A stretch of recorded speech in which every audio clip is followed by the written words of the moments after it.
भारत के लोगों को बार-बार बोल के कि 70 साल में क्या हुआ, 70 साल में कुछ नहीं हुआ, हिंदू खतरे में है, ये सब बोल के लोगों को घबराने का पे मजबूर किया, गुमराह किया।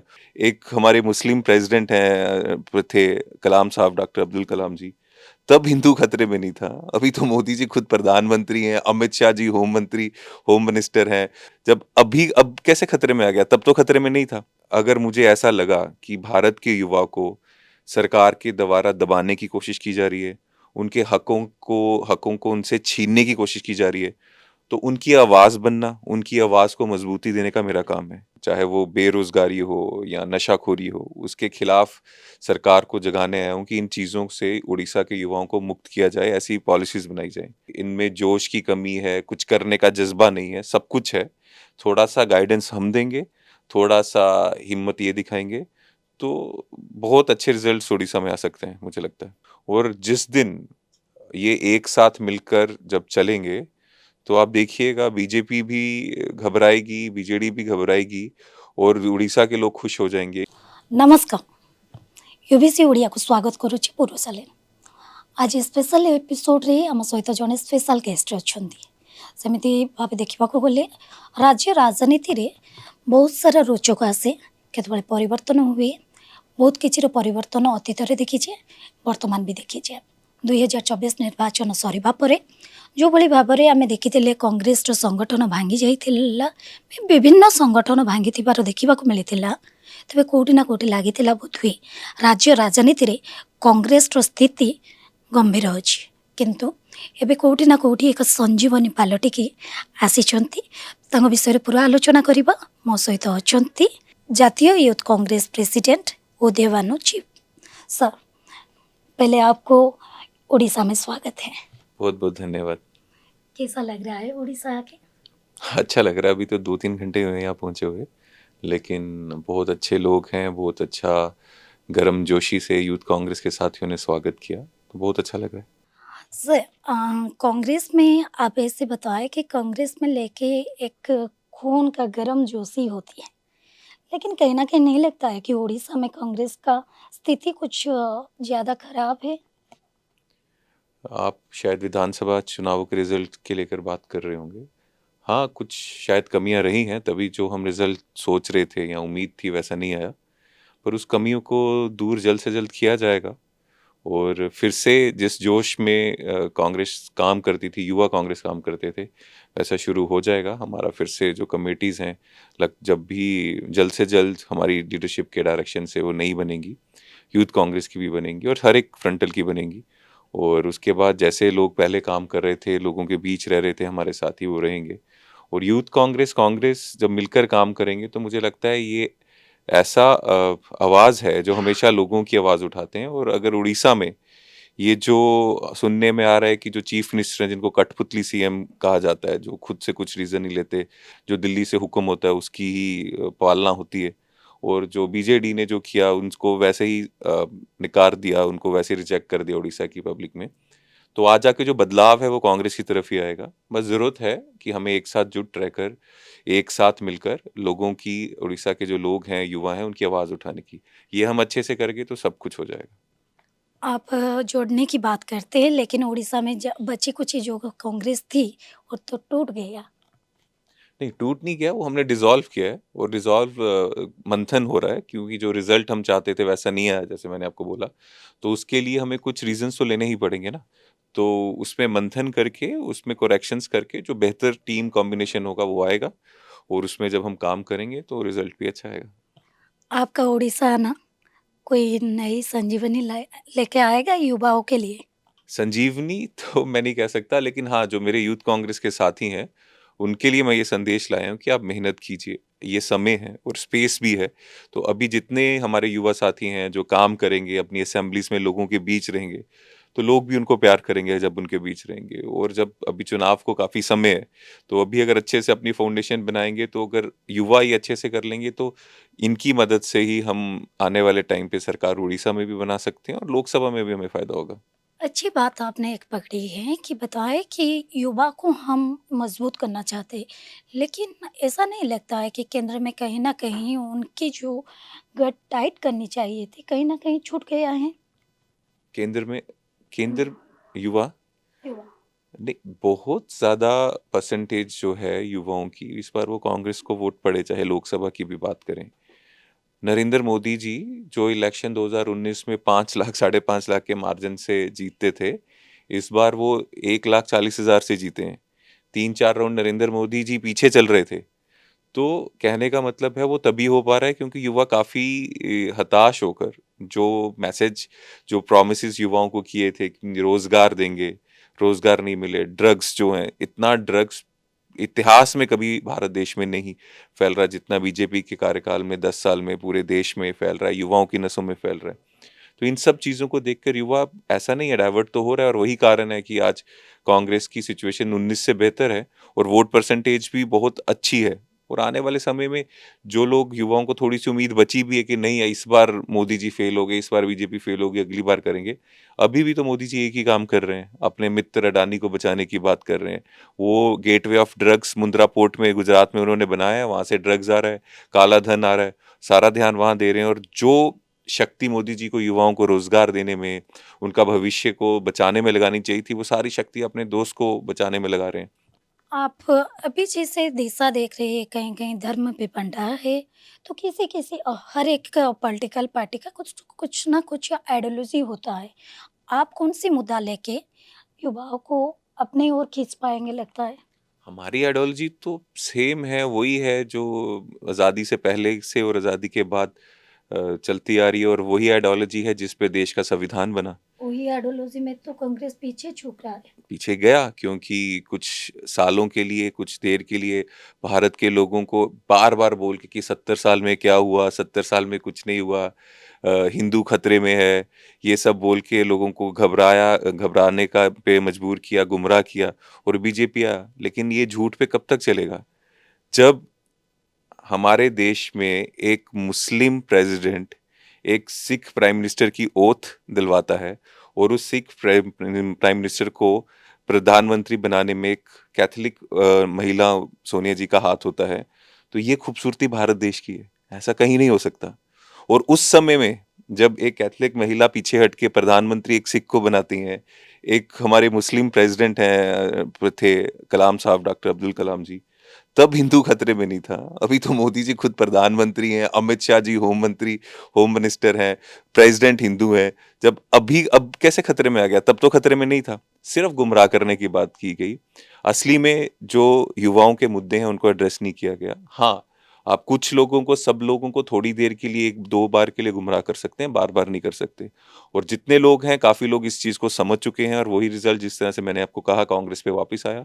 और आने वाले समय में ये पूरा आप देखिएगा, अगर 2024 लोकसभा का जब इलेक्शन होगा तो एक लैंडस्लाइड होगा, और मोदी जी को अपनी सीट बचाना भी मुश्किल हो जाएगा, ये मैं आज आपको लिख के कहता हूँ। लेकिन और एक सवाल है सर, आप अतीत में दिखे होंगे, अतीत मतलब हम 10-15 साल के बीच की बात कर रहे हैं। उस टाइम के जैसे युवा हो या फिर जिस जिस दल का राजनेता हो, दल बदली कुछ ज़्यादा हुआ है। इसका वजह क्या है? आप बिल्कुल सही क्वेश्चन, बिल्कुल सही सवाल है, और बिल्कुल साफ चीज़ है। क्यों?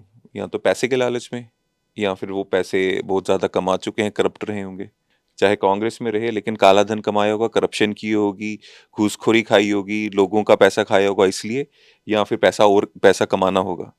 दोनों ही चीज़ों में हमारे लिए अच्छी चीज़ है, करप्ट लोग हमारे से बाहर हो गए। और दोनों ही चीज़ों में हमें एक चीज़ का दुख है कि वो सारे करप्ट लोग जो हैं बीजेपी में जाके अब देश को और ज़्यादा लूट रहे हैं। बीजेपी ने अपना कर उनको नहीं, करप्शन को और ज़्यादा अपना दिया। तो हमारे लिए तो बहुत अच्छी चीज़ ये है कि आज हमें ये साफ साफ पता चल रहा है कि सत्ता के लालच में कौन हमारे साथ था, और देश को आगे बढ़ाने के लिए, कांग्रेस पार्टी की आइडियोलॉजी को आगे बढ़ाने के लिए कौन हमारे साथ था।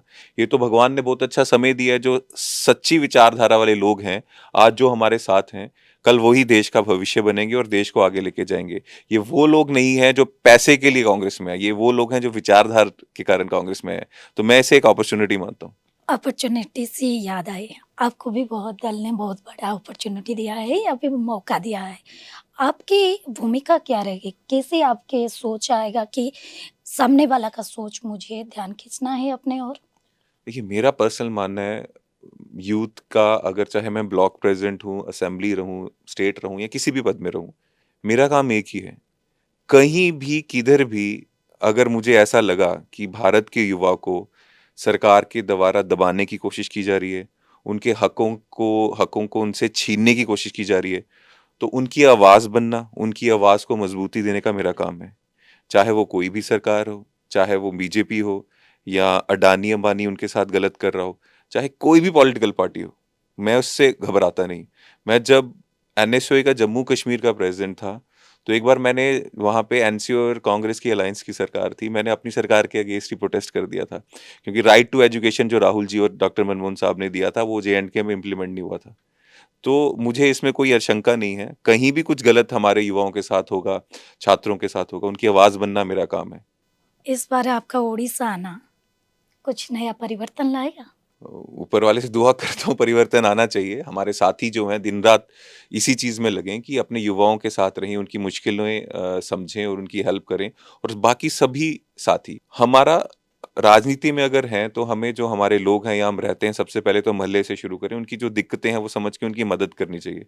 हम उनके बीच रहेंगे, उनकी मदद करेंगे, तो अपने आप हमें प्यार करेंगे। तो यही मेरा उम्मीद है कि उड़ीसा में भी सब युवा साथी जितने जोश इनमें है, इस जोश को सही दिशा में लेकर अगर ये लोगों की सेवा करेंगे, मदद करेंगे, तो हमें भी फ़ायदा होगा, उनको भी फ़ायदा होगा और देश को भी फ़ायदा होगा। अभी जहाँ तक आप ज़ीरो ग्राउंड पर दिखे हैं, कुछ लगता है कि नहीं मुझे बस यहाँ पर एक चिंगारी लगानी है, धुआँ ऑलरेडी उठ रहा है, आग लग जाएगा? हाँ, बिल्कुल ठीक कह रहे हैं। यहाँ पे जोश है लोगों पे, संगठन मज़बूत है, बस इनको एक दिशा दिखाने की ज़रूरत है और जिस दिन ये एक साथ मिलकर जब चलेंगे, तो आप देखिएगा बीजेपी भी घबराएगी, बीजेडी भी घबराएगी और उड़ीसा के लोग खुश हो जाएँगे कि हमारे बेटे, हमारी बेटियाँ जो भारतीय युवा कांग्रेस या कांग्रेस में हैं, वो हमारी मदद कर रही हैं और पूरा उड़ीसा के लिए अच्छा हो जाएगा, पूरे देश के लिए अच्छा हो जाएगा। तो बिल्कुल मुझे लगता है युवाओं की ज़िम्मेदारी है और ख़ासकर उड़ीसा जैसे स्टेट में, यहाँ पे बहुत ज़्यादा स्पेस है कांग्रेस के युवाओं के लिए क्योंकि यहाँ सरकार काफ़ी देर से नहीं है, तो भविष्य यही है। तो इनको हमें, हमारे साथियों को आपके मन से भी कह रहा हूँ, जितने भी साथी हैं जो मेरी बात सुन पाएँगे कि आपको ये स्पेस मिला है, आप लोगों के बीच रहें, उनकी मदद करें, भविष्य इनका है। राज्य में पूरी संगठन टूट चुका है। कहीं छोटी-मोटी कांग्रेस की आग अभी भी लग रही है, लेकिन आपका इस बार आने का वजह सिर्फ़ युवाओं को ही मतलब फ़ोर्स कर पाएगा या फिर जितने पुराने नेता लोगों भी हैं, उनको कुछ उपदेश या फिर उनका कुछ मान-अभिमान कुछ तो चल रहा है, वरना इतना आप बीते हुए दिनों में देखे होंगे उड़ीसा में कांग्रेस का क्या हाल था। देखिए, मैं किसी को उपदेश देने के लिए नहीं आया हूँ, मैं एक कांग्रेस का सिपाही हूँ, यूथ कांग्रेस का सिपाही हूँ, राहुल जी का सिपाही हूँ। यहाँ प्रोग्राम करने आया हूँ और एक जो उड़ीसा के युवा जो चीज़ें झेल रहे हैं, चाहे वो बेरोज़गारी हो या नशाखोरी हो, उसके खिलाफ सरकार को जगाने आया हूँ कि इन चीज़ों से उड़ीसा के युवाओं को मुक्त किया जाए, ऐसी पॉलिसीज़ बनाई जाएँ। मेन मकसद ये है। सिर्फ युवाओं को लेके दल आगे नहीं जा सकता है। हुँ। एक्सपीरियंस का भी कुछ मायने हाँ, होता है और वो बहुत महत्वपूर्ण बहुत होता निभाता है, पर बहुत होता है, उसके लिए हमारे एआईसीसी के अध्यक्ष हैं, खड़गे जी हैं, इंचार्जेस यहाँ के हैं और वो मुझे लगता है अच्छा काम कर रहे होंगे। मैं सिर्फ़ अपनी कैपेसिटी में, मैं कोई कैपेसिटी नहीं है कि सीनियर किसी लीडरशिप के को कुछ ऊपर कोई भी नहीं, ओपिनियन मैं नहीं है। उनको नहीं, मतलब मैं उस कैपेसिटी में हूँ भी नहीं। मेरा जो काम है वो यूथ कांग्रेस को देखना है और मैं अपने दायरे में रह के ही काम करूँगा, क्योंकि हमारी पार्टी का प्रोटोकॉल ऐसा होता है। पीसीसी का जो भी इश्यूज़ हैं वो पीसीसी और जो एआईसीसी के जो यहाँ पे जो इंचार्जेस होंगे वो ज़रूर देख रहे होंगे और अच्छा ही होगा। और संगठन टूटा नहीं है, ये हमने कमिटी डिसॉल्व की है, खुद की है और इसलिए की है क्योंकि जो भी रिज़ल्ट आए हैं उसमें कुछ कमी-पेशियाँ रह गई होंगी। मंथन करके ऐसी कमेटी बनाएँगे ताकि आने वाले सालों के बाद जब इलेक्शन हो, जैसा हम सोच रहे हैं, चाहते हैं, वैसा रिज़ल्ट आए, उसके लिए मंथन करके ये हम कमेटी नहीं बना रहे हैं। तो टूटा नहीं है, ये हमने डिसॉल्व किया है खुद। उड़ीसा में कोई भी कांग्रेस का ऐसा लीडर नहीं है जो कि उड़ीसा युवाओं को हो या फिर अपने नेता को साथ लेके चले। ये तो आप इनकार नहीं कर सकते। देखिए देखिए नेता हमें किसी पोस्ट की ज़रूरत नहीं है जो नेता होता है और उड़ीसा में जो मेन पीसीसी का इश्यू है वो हमारी सीनियर कांग्रेस देख रही है, वो जल्द से जल्द रिज़ॉल्व हो जाएगा। लेकिन हाँ, मुझे खुशी है, हमारे यूथ कांग्रेस की भी कमेटी डिसॉल्व उनके साथ हुई थी। लेकिन मेरे भाई, सभी ऑफिस बेयरर्स जो हैं, वो ये नहीं देख रहे कि डिसॉल्व है कि नहीं है, वो देख रहे हैं कि हाँ, दिक्कत है, हाँ, बेरोज़गारी है, हाँ, नशाखोरी है। तो हम ये नहीं कह सकते कि जब हमें ओहदा मिलेगा। ये उड़ीसा के युवाओं के लिए काम कर रहे हैं, आज उनकी आवाज़ बनने के लिए प्रोटेस्ट कर रहे हैं, तो मुझे इस चीज़ की खुशी है। असली कांग्रेसी वही है जो पद का इंतज़ार नहीं करता, जो अपना धर्म है वो निभाता है, और यूथ कांग्रेस के कार्यकर्ता और मेरे साथी ऐसा कर रहे हैं, इस चीज़ की मुझे खुशी है। दिल्ली के इलेक्शन में कहीं न कहीं लग रहा है कि इंडिया गठबंधन में कुछ न कुछ तो दरारें आई है। बाहर से जितना भी लिपापोती कीजिए, कुछ लगता है कि वहाँ पर कांग्रेस अपना कुछ मज़बूती झंडा दिखा पाएगा कि नहीं, अपना अस्तित्व दिखा पाएगा? देखिए, इंडिया गठबंधन जो लोकसभा में लड़ा, उसमें दिल्ली से रिलेटेड 2 मेन पार्टीज़ थी, एक कांग्रेस और एक आम आदमी आम पार्टी। आदमी। तो अभी तो असेंबली इलेक्शंस में तो हम गठबंधन में हैं ही नहीं। वो भी लड़ रहे हैं, हम भी लड़ रहे हैं, और जो सच है, वो हम बात कर रहे हैं। और उसमें जो-जो वादे आम आदमी पार्टी ने भी किए थे, वो वादे उन्होंने पूरे नहीं किए। जब उन्होंने वो वादे पूरे नहीं किए, तो लोगों के साथ हम ये बोल दें कि वो वादे पूरे हुए हैं, तो वो दिल्ली के लोगों के साथ धोखा होगा। तो जैसे हमारे नेता राहुल जी ने भी बोला कि प्रॉमिसेस नहीं किए पूरे आम आदमी पार्टी ने, तो वो बात उनके सामने रखनी पड़ेगी, चाहे हमारे अलायंस पार्टनर हों, चाहे जो भी हों। लेकिन अगर हम सच का साथ नहीं देंगे, तो सबसे पहले हम अपने साथ बेईमानी कर रहे हैं, जो नहीं होना चाहिए। तो कांग्रेस पार्टी के अच्छे नेता हैं, जो मजबूत नेता हैं, वो इस बार फील्ड में है, जो पिछली बार नहीं हुआ था, और पूरे ज़ोर से लगे हुए हैं, और मुझे लगता है दिल्ली में अच्छा प्रदर्शन होगा, क्योंकि दिल्ली में लोगों ने बीजेपी का झूठ भी देख लिया, जो वादे करते हैं वो पूरा नहीं होता। आम आदमी पार्टी का भी देखा, जो-जो उन्होंने बोला, यमुना नदी हम साफ कर देंगे, इतनी साफ कर देंगे, केजरीवाल जी कहते थे कि मैं इलेक्शन से पहले उसमें नहा के दिखाऊँगा। यमुना वैसी है, वो नहीं नहा पाएँगे, सकते भी नहीं, क्योंकि यमुना साफ नहीं है। उन्होंने बोला था दिल्ली की सड़कें जो हैं यूरोप की सड़कों की तरह बना देंगे। ऐसा है कि 1 घंटे बारिश हो जाए तो पूरी सड़कों में पानी आ जाता है। सड़कों में छोड़ें, घर तक पानी, घर के अंदर पानी घुस जाता है। पानी नहीं साफ आ रहा, पानी खराब आ रहा है। पॉल्यूशन का लेवल इतना मतलब बिगड़ चुका है, हाथ से आउट ऑफ कंट्रोल हो चुका है कि सुप्रीम कोर्ट को गाड़ियाँ जो हैं 10-10, 15-15 दिन के लिए लगातार बंद करनी पड़ती हैं। आधी से ज़्यादा गाड़ियाँ जो हैं, लाखों गाड़ियाँ वो खड़ी रहती हैं दिल्ली में। तो वो हर एक चीज़ में फेलियर हुआ है, और अगर वो हम नहीं बताएँगे, तो वो हम दिल्ली की जनता के साथ भी धोखा कर रहे हैं और अपने साथ भी कर रहे हैं। क्योंकि अगर कांग्रेस इस दिन सत्य से हट गई, तो मुझे लगता नहीं फिर वो कांग्रेस रहेगी। और अभी पूरी कोशिश करेगी कि कांग्रेस से वहाँ पर अपने ही दम पर अपने ही सरकार बनाने की। मुझे लगता है अच्छा सपोर्ट मिल रहा है, बदलाव दिल्ली चाहती है, और जो बदलाव है वो कांग्रेस की तरफ ही आ रहा है, और अच्छा रिज़ल्ट आएगा। क्या लगता है कि उड़ीसा से क्या लेके जाएँगे? क्या उम्मीद है? और कैसे आपको रिस्पॉन्ड किए उड़ीसा के कांग्रेस? बिल्कुल, अभी जितना मैंने अपने युवा साथियों के से बातचीत की, मुझे बहुत अच्छा लगा। मुझे ऐसा कहीं नहीं लगा कि इनमें जोश की कमी है, कुछ करने का जज़्बा नहीं है, सब कुछ है। थोड़ा-सा गाइडेंस हम देंगे, थोड़ा-सा हिम्मत ये दिखाएँगे, तो बहुत अच्छे रिज़ल्ट्स उड़ीसा में आ सकते हैं, मुझे लगता है। जो भी प्रॉब्लम्स होगा लेके लेके वहाँ पर बताने की कोशिश करेंगे कि नहीं, नहीं उड़ीसा के लिए ऐसा होना बेहद ज़रूरी है? जो मेन कांग्रेस का है, जी। मेन कांग्रेस के लिए मैंने अब बता उसके लिए मैं ना मेरी हुँ। ज़िम्मेदारी है और ना मेरी जवाबदेही है। और अगर जो मेरा दायरा है, मैं उसमें रह के काम करूँगा। मेरा दायरा मेरे सारे युवा साथी हैं। इनकी कोई दिक्कत होगी, तो इनकी दिक्कत सुनने के लिए मैं खुद यहाँ पे आया हूँ। मैं सुनूँगा, इनकी जो दिक्कतें हैं वो समझूँगा, और ये क्या-क्या करना चाहते हैं, उसके लिए मैं क्या मदद कर सकता हूँ, वो करूँगा। କଂଗ୍ରେସରେ ବାସ୍ତବରେ କଂଗ୍ରେସ ଭିତରୁ ଶୋଇପଡ଼ିନି।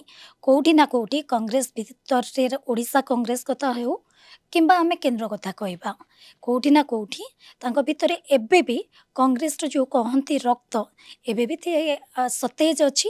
ବାସ୍ ତାକୁ ଟିକେ ଧୂଆଁ ଦରକାର।